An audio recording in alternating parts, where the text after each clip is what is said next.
All right, we're gonna start off with some legs. I'll show you a little bit of the squat. Again, we could do some free weights. I do a little bit of both. Actually, I should start with free weight first, okay? Only because of the form on the free weight. And again, the form is everything. Form is everything. I've always emphasized that. I always make a point of it because it's very crucial. Again, you don't position your feet right, your back, you could get injured, or you could be performing the exercise without benefiting anything whatsoever. So let's go here in the free weight bar. I will show you there, and then I will show you in the Smith. Two different machines. Of course, this is free weight. This is a machine. The difference is, on this one, you have to have a lot more concentration. Why? Because now you have the bar behind you. At the same time, you have to keep the balance. And after the balance, you have to perform the exercise. So those are key things you have to remember. Unlike the Smith, basically, it's just stabilizing yourself on the bar and just worrying about the movement because the balance is already kept by the machine, all right? So let's start over here with the free weight bar.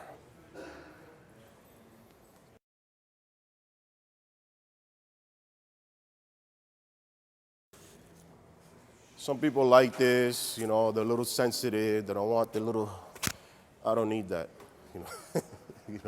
Where you place the bar.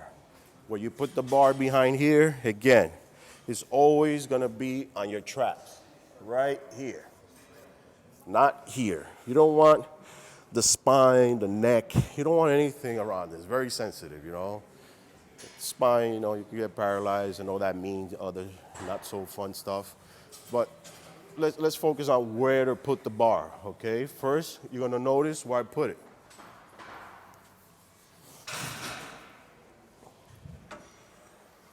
Right on the trap. Okay? This is where it is. All right?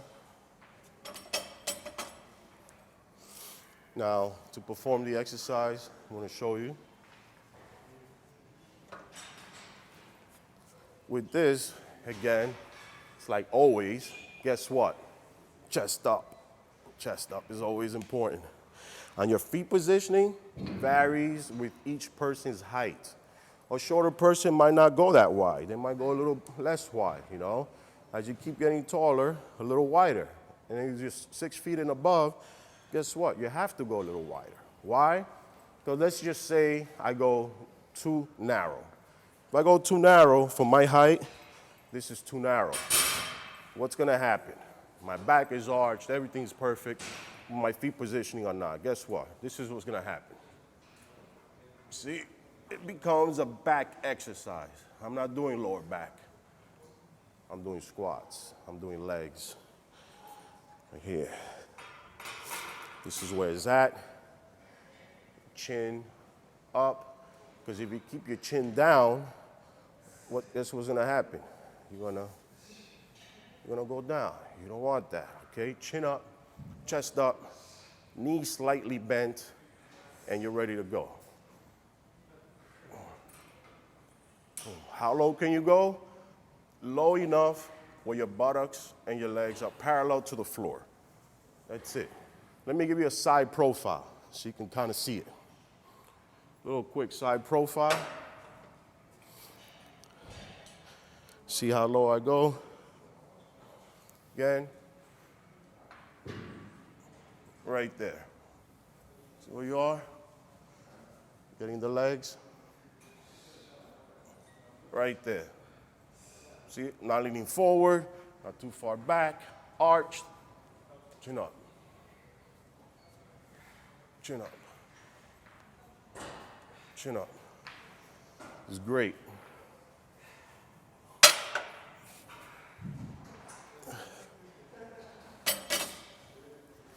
That's the squat. See, that's the squat right there. He knows what he's doing. Now, I'm going to show you on the Smith. On the Smith, again, slightly different. One of the things is you don't have to keep balance. You place your feet a little bit closer, and it will help your sweep. Where the squat, of course, is going to help your sweep, and your teardrop. But right here is always one step under your eyes. That's it. One step, one step. That's it. When you go down, basically, it's your back arches were low enough.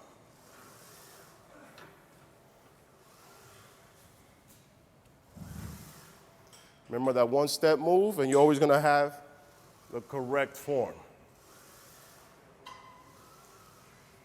On the squat, never ever lock your knees. You don't wanna lock your knees. Always a little bent, never to the bottom, okay? You don't wanna go way down here. That opens up your knees, is no good, okay?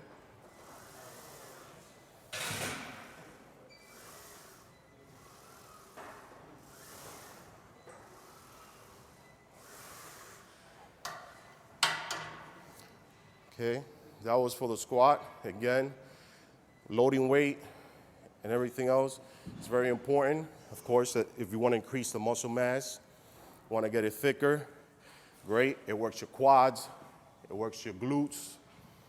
I mean, there's not much great, there's not any more I can say that's great about this exercise. It's just one of the best when it comes to doing legs. I want to show you something quick on the leg extension. Not the leg extension itself, only because it's easy. Anybody can do it. I want to show you a secret for the quads on the leg extension.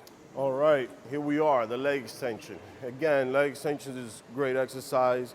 You know, most people know how to do it, but I'm not here to show you that. I'm here to show you what you can do to help your upper quads. What can help your upper quads? I'm gonna tell you right now, for this part right here, for the sweep, this is a pretty simple movement, yet most people still don't know how to do it. On this one, it's basically putting the bar right on your knee.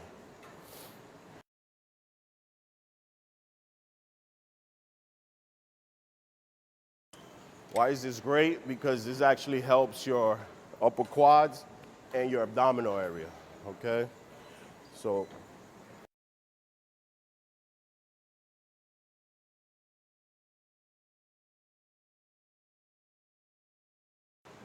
simple movement, do it.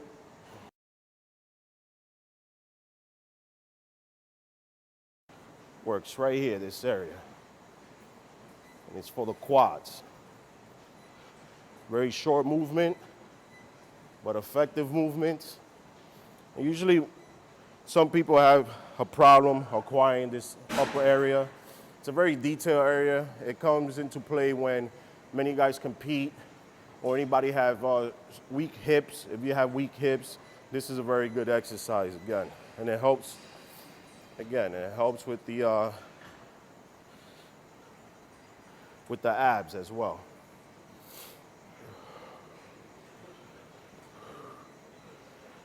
It's right here. This muscle right here.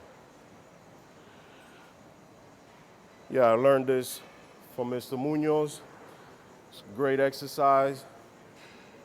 Again, and it helps. You can do this in between your basic leg extensions. Mind you, when you're doing leg extensions,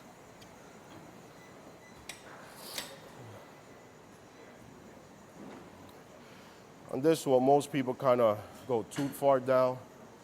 You always want to keep that pressure. Keep that pressure locking right up top, you know.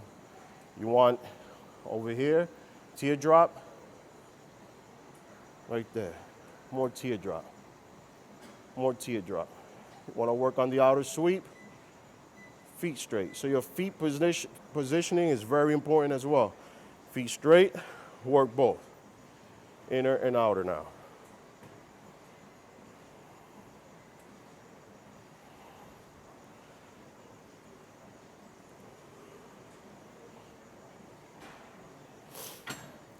All right, so that's for the quads. You know, now we're gonna move on to some hamstring movements. Hamstrings are great. It completes the entire leg area. It's awesome. I love them. But most people still hate them because they can't see them. You get an annoying pump. It's very annoying. Even to this day, I find it annoying, but it's a lot of fun exercises to do for hamstrings. I'll show you my favorite. Okay, right now I'm going to show you a hamstring exercise. This one is the single hamstrings leg curl. Single is good, it's actually great only because many times when you're doing double hamstrings, one of them usually helps the other. But this one actually gives you the opportunity to have that weaker one get its strength back. And with this one, I would have to say it's kind of comparison to a concentration curl. You notice that concentration, you really bring the weight down and you squeeze, and you kind of go down and you squeeze. Well, it's the same idea over here. And again, you know, this is a great exercise, you know, and anybody can do it. Women, you want to get that shape. I'll show you three different positions that'll hit three different areas of the hamstrings. It's not as just simple as a leg curl. I'll show you.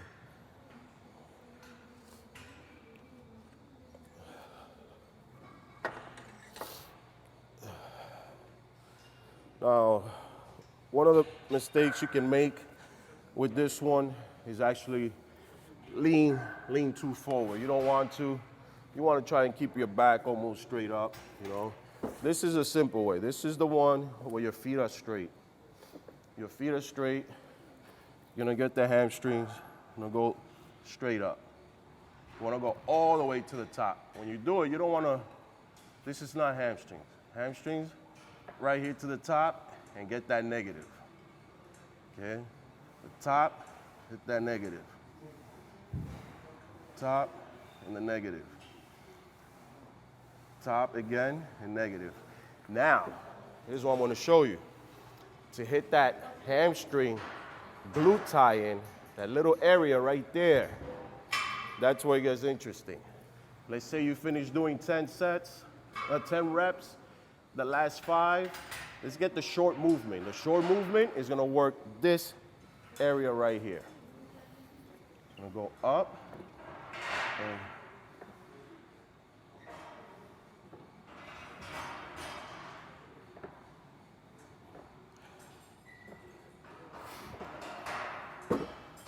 again, that was for the full hamstrings, the attachment right here.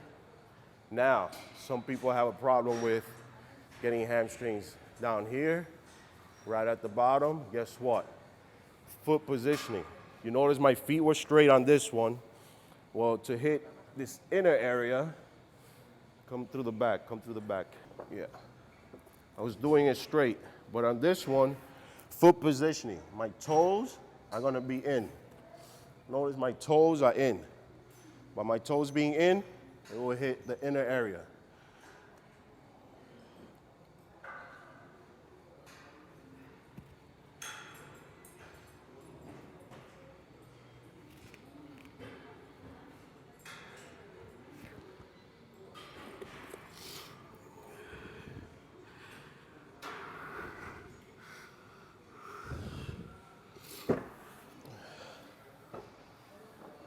So, in retrospect, feet positioning are very important. If you don't place them the right way, whether it be on the squat rack, whether it be, doing leg curls or anything of the sorts, again, that will definitely shape up your hamstrings in more ways than one. Yes, it is one big muscle, created by different strands of muscle, with a couple of different names there, but in reality, hamstring as a whole, you have to really put your mind to it and concentrate. I'm going to show you one more for the hamstrings. This one is great. Most people do it without even knowing it, but I'm going to show you that this one's going to be a very important one, again, because it works on stretching your hamstrings, and I'll combine that with the stiff legs. When most people get on the leg press, of course, they want to work the quads. You want to work the quads, mind you, for leg press, for your quads, your legs want to be parallel to the bar.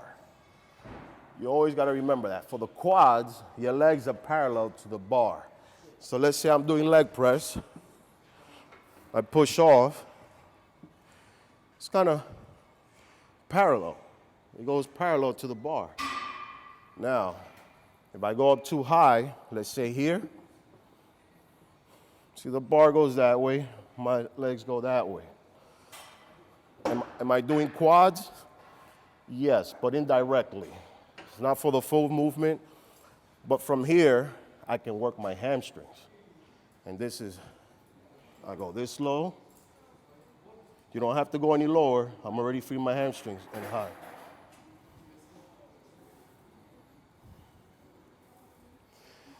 The weight is a little light.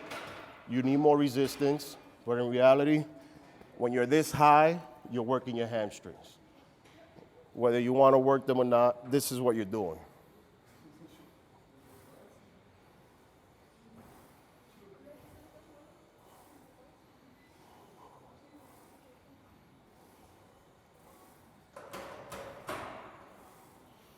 Now, if you were doing quads again, feet lower down here, parallel, and now you can go a little bit lower.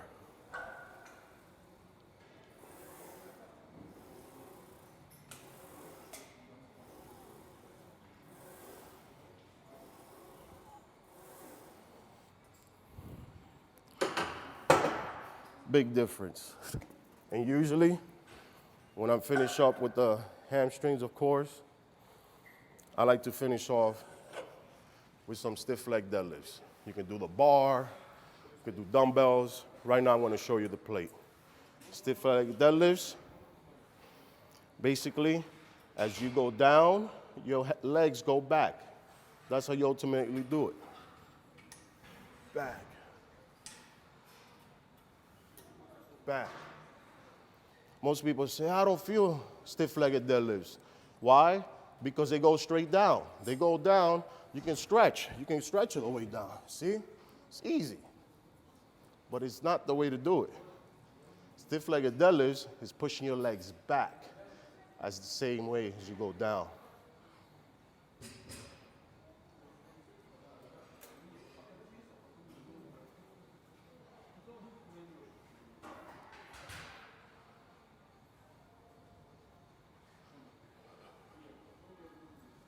Again, great finisher, awesome, helps the hamstrings, get that tightness. Again, gives you that football shape, American football shape, that is. But it's definitely one of the exercises, especially women, they should consider finishing with. Hope you like the tips. Over here, Vitor Martinez, for Sport Life, where you learn the best and where the best train.